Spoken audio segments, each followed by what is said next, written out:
Hello दोस्तों, welcome to my channel. मेरा नाम मोहम्मद फुरखान है और जैसा कि आप सभी जानते हैं, हम लोग नीट प्रिपरेशन के बारे में काफ़ी सारे इन्फॉर्मेटिव वीडियो आपको बना के दे रहे हैं।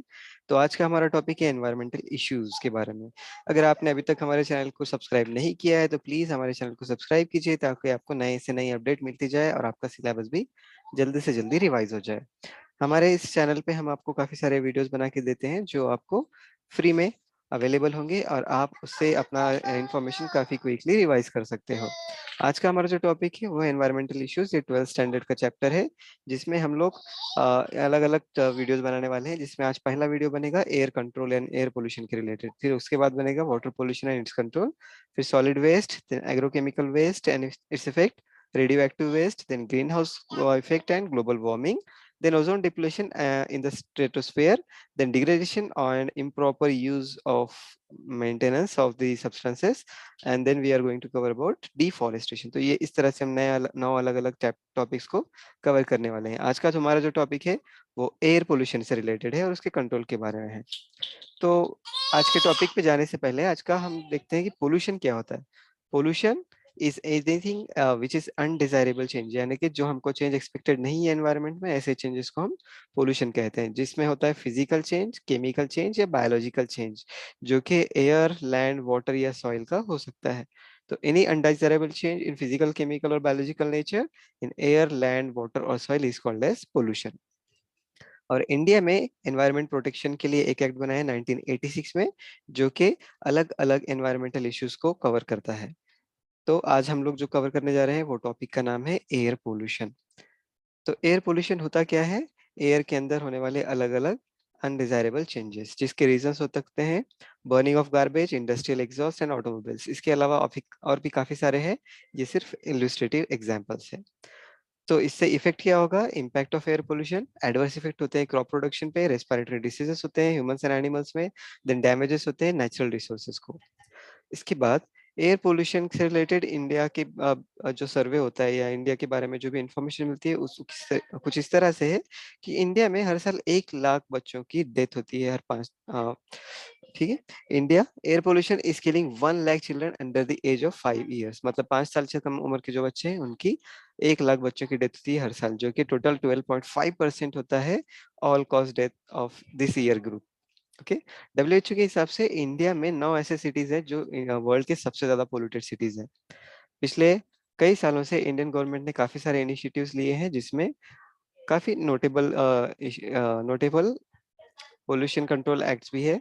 और इससे इसके एग्जांपल से नेशनल क्लीन एयर प्रोग्राम, प्रधानमंत्री उज्जीवन योजना एंड भारत स्टेज 4, 5, 6, 7, जो अभी अभी जो करंट चल रहा है वो भारत स्टेज 6 के नॉर्म्स चल रहे हैं। इसके बारे में हम आज के वीडियो में जानने वाले हैं। तो ये जो पोल्यूशन होता है ये काफी डेंजरस होता है। तो जैसे कि हम यहाँ पे देख सकते हो, ये एक लिस्ट पब्लिश की गई है जिसमें टॉप 10 कंट्रीज का नाम है जो कि एयर पोल्यूशन कंट्रोल के हिसाब से, एयर पोल्यूशन के हिसाब से सबसे ऊपर है। जिसमें 1, 2, 3, 4, 5, 6 कंट्रीज इंडिया से है, एक चाइना है और 3 पाकिस्तान है। इंडिया और चाइना या इंडिया और पाकिस्तान कहीं साथ होना हो लेकिन पोल्यूशन में हमेशा साथ है। तो इसमें सबसे पहले जो चीज हम देख सकते हैं, इंडस्ट्रियल जो वेस्ट होता है या इंडस्ट्रियल जो एयर पोल्यूशन होता है उसको कंट्रोल करने के लिए इलेक्ट्रोस्टैटिक प्रेसिपिटेटर का यूज किया जा सकता है। तो ये इलेक्ट्रोस्टैटिक प्रेसिपिटेटर होता क्या है? ये एक टाइप का इंस्ट्रूमेंट है जो कि फिल्टर का काम करेगा। ये काम कैसे करता है? तो यहाँ पे काफी सारे जो एयर पार्टिकल्स है या एयर एग्जॉस्ट है वो पास किया जाता है इलेक्ट्रोस्टैटिक प्रेसिपिटेटर से। तो इसके अंदर जो मशीन होती है, ये मशीन कैसे काम करती है? इसके अंदर कुछ इलेक्ट्रोस्टैटिकली चार्ज, इलेक्ट्रिक चार्ज जनरेट करने वाले प्लेट्स होते हैं। उन प्लेट्स के थ्रू जब आपका एयर इसमें से पास होगा तो उस टाइम पर ये एयर्स के जो सॉलिड पार्टिकल या बड़े पार्टिकल है वो इस इलेक्ट्रोस्टैटिक प्लेट्स पे अटक जाते हैं या चार्ज होने की वजह से वो प्रेसिपिटेट हो जाते हैं, क्योंकि ये प्लेट्स पे अलग चार्ज होता है और पार्टिकल्स के ऊपर अलग चार्ज होता है, तो वो इस इन प्लेट्स पर अटक जाते हैं। जैसे कि आप यहाँ पे देख सकते हो, इस इमेज में ये क्लियरली मेंशन किया गया है। फिर से एक बार आपको दिखा देता हूँ ये होता कैसे है। तो आप यहाँ पे देख सकते हो, ये येलो कलर के जो बड़े पार्टिकल्स है या ग्रीन कलर के जो बड़े पार्टिकल्स है, इनके ऊपर चार्ज जनरेट होता है जब ये इस मशीन से पास होता है। और जैसे ये मशीन के थ्रू पास होता है तो यहाँ पर ये पार्टिकल एडहेयर हो जाते हैं। So this is how it works. What is 2.5 PM 2.5? PM 2.5 ये एक ऐसा नॉर्म है जो CPCB यानी सेंट्रल पोल्यूशन कंट्रोल बोर्ड ने डिवाइस किया है। ये एक इनके मानकों के हिसाब से जो भी पार्टिकल साइज 2.5 माइक्रोमीटर या उससे कम डायमीटर का है, वो रिस्पॉन्सिबल होता है ह्यूमन या एनिमल हेल्थ को सबसे ज्यादा इफेक्ट करने के लिए। सो ये क्या काम, इसका इम्पैक्ट क्या होता है, ये हमारे लंग्स में बहुत अंदर तक जा सकता है, जिसकी वजह से रेस्पिरेटरी अलग अलग डिसीज होते हैं, इरिटेशन, इन्फ्लामेशन या डैमेज टू लंग्स हो सकता है। तो ये इसके अलग। उसके बाद आता है कैटालिटिक कन्वर्टर। तो कैटालिटिक कन्वर्टर क्या होता है, ये जानने से पहले इसकी जरूरत क्या है वो हम देखते हैं।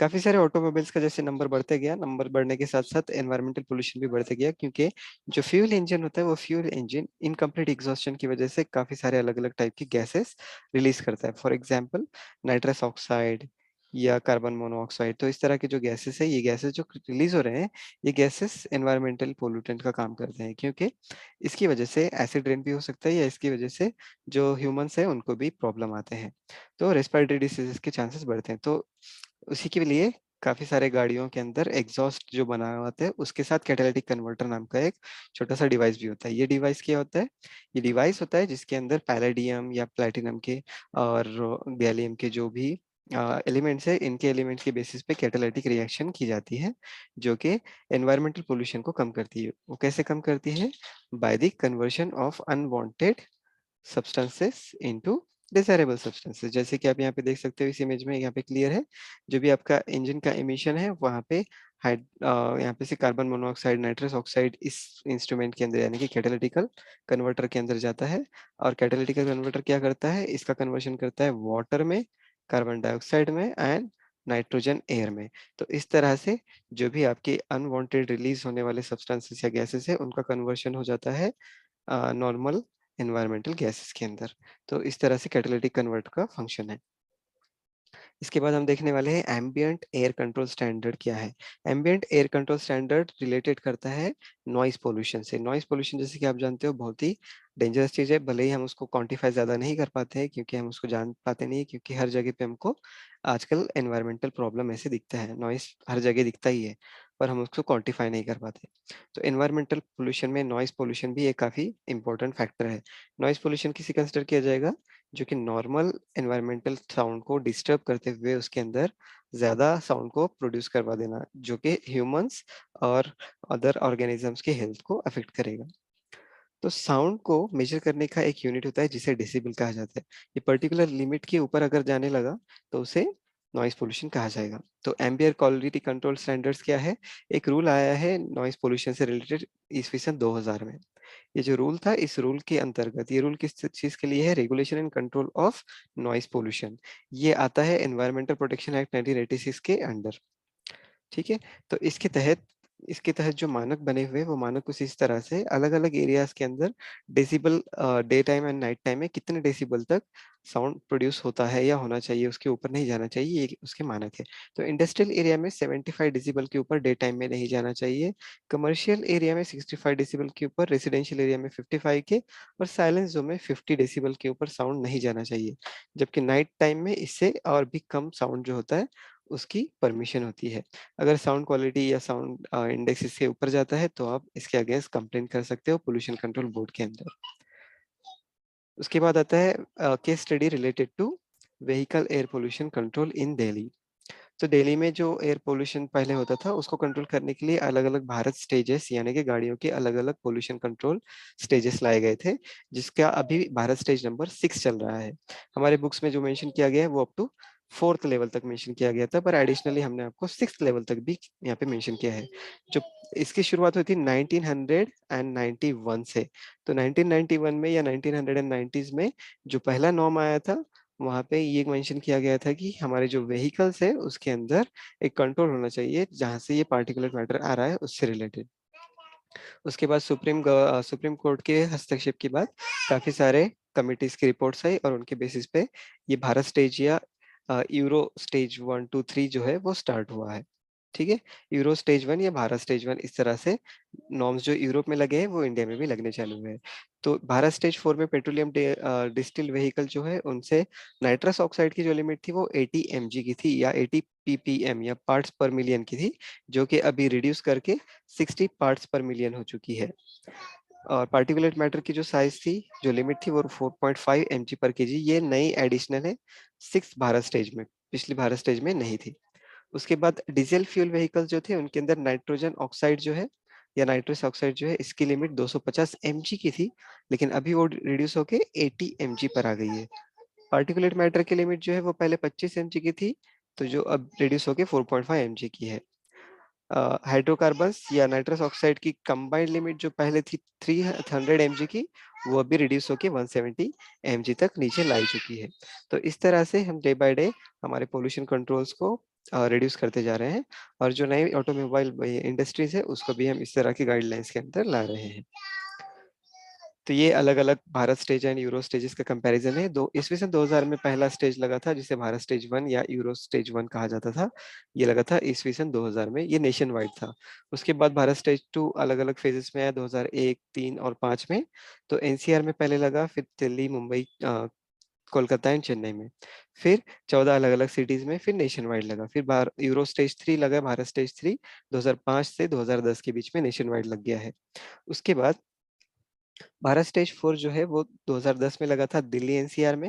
उसके बाद 2017 में ये नेशन वाइड हो गया है। उसके बाद आया भारत स्टेज 5, जिसको इंडियन गवर्नमेंट ने स्किप कर दिया है, उसकी जगह पे लाया गया है भारत स्टेज 6 या यूरो स्टेज 6। तो ये 2018 में पहले इंट्रोड्यूस हुआ दिल्ली में, उसके बाद 2019 में एनसीआर में, और 2020 में ये नेशन वाइड इंट्रोड्यूस किया गया है।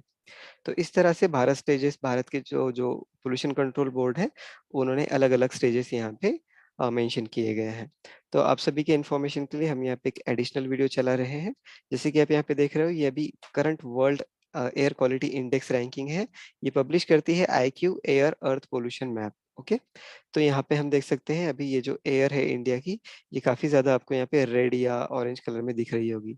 और अभी सबसे ज्यादा एयर क्वालिटी इंडेक्स किसका खराब है? ये साउथ कोरिया का है, उसके बाद बीजिंग, उसके बाद नेपाल, उसके बाद दिल्ली, सियोल इन साउथ कोरिया, फिर मुंबई, फिर कोलकाता। तो यहाँ पे भी देख सकते हो आप, यहाँ पे 4, 6 और 7, इस 7 में से 3 तो इंडिया के ही कंट्रीब्यूशन है। तो आप यहाँ पे इंडिया का मैप हम थोड़ा सा इनलार्ज करके देखते हैं।